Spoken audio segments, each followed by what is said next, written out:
Treatment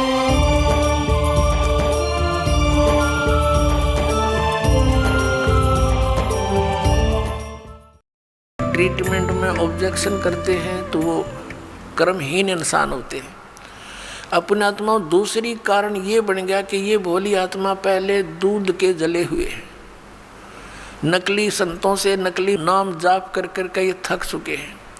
अब इनको ये भी हो जाता है कि कहीं यहाँ भी हम ऐसे ही डले ढोते रहें, तो उसके लिए प्रार्थना करता है दास बार बार के उपदेश लेने से पहले आप जी पूर्ण रूप से अपनी शंकाओं का निवारण करवाएं और फिर दीक्षा लो। 10 दिन पीछे ले लो, महीने पीछे ले लो, इतने दिन बीत गए और 10 दिन सही, 1 महीने 2 महीने पीछे ले लो।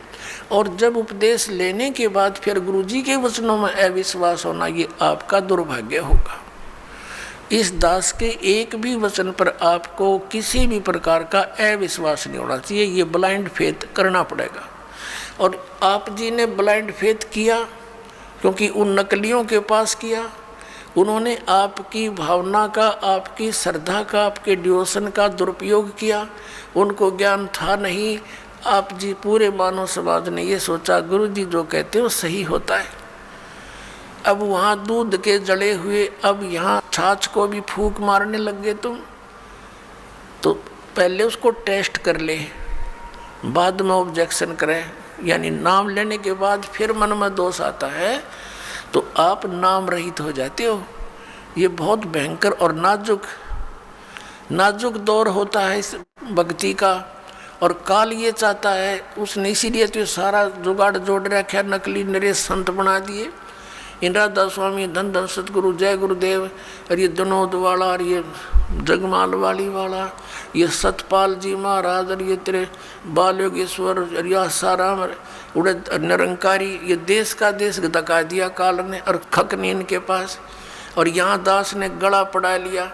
15 साल हो गए रह रहकर इस ज्ञान को सुनाते। आपके इसी ज्ञान को सुनाने के कारण, आप तक सत्य को पहुँचाने के लिए इस दास के ऊपर कितने बुरे आरोप लगाए गए, जेल में डाल दिया, क्रोथा कांड करवा दिया इन दुष्ट लोगों ने, क्योंकि इनकी रोजी रोटी बंद हुई थी। ठीक है, दास ने तो हथेली पर जान दर रखी है। भगवान का आदेश हो गया कि बेटा उठा दे ढूंढा और मैं तेरे साथ रहूँगा। तो फिर अब जो भी होगा, अब तो या तो ये नकली रहेंगे या दास रहेगा।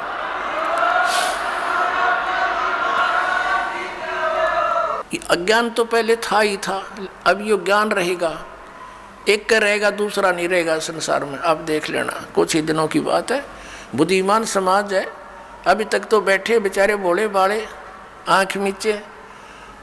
और जब इनको ज्ञान होगा, कौन मरेगा वहाँ, अपना फांसी कौन लगवाएगा, तुरंत भाग आएंगे वहाँ से कि रिश्तेदारी टूटे तो टूटो 100 बार।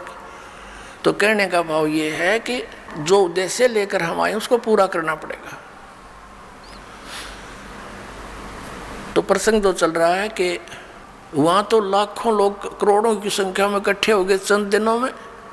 और यहाँ देख रहे कितना संघर्ष कर रहा है ये दास, और कितने जिन बच्चों को, पुण्यात्माओं को ज्ञान हुआ, वह भी अपने बहन भाइयों को, रिश्तेदारों को, दूर देश वालों को और संदेश देना चाहते हैं। हमारे साथ कितना ये अत्याचार किया जा रहा है।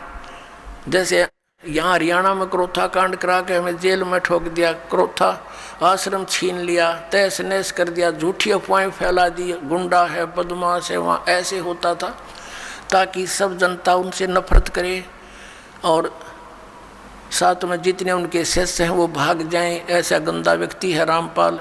तो मेरे बच्चों को मेरा पता था, क्योंकि वो तो मेरे सीने पर रहा करते थे। वो एक भी टस से मस नहीं हुआ और ना ही हो सकता। और जितना अब जहाँ भी प्रचार करने गए हमारे बच्चे, मध्य प्रदेश में, वहाँ पर ठोक दिए जेलों में। लेकिन ये बेपरवाह हैं, ये तो और दूनी उमंग से गए, क्योंकि उनको मालूम है हमारे साथ भगवान है, सत्य है, सभी बहन भाई हमारे हैं। ये काल प्रेरणा से ही विरोध कर रहे हैं। तो पुण्यात्माओं, ये संघर्ष आप जी ने सब न करना पड़ेगा मिलकर। जब ज्ञान हो जाएगा, लड़ना नहीं है किसी से। लड़ने से तुम्हारा मिशन फेल हो जाएगा। कि किसके साथ लड़े, वो भी तो अपने बच्चे भाई बहन हैं, सभी मजहब धर्मों के, क्योंकि हम एक पिता की संतान है। ये हृदय से सोच लेना, फॉर्मेलिटी मत समझना।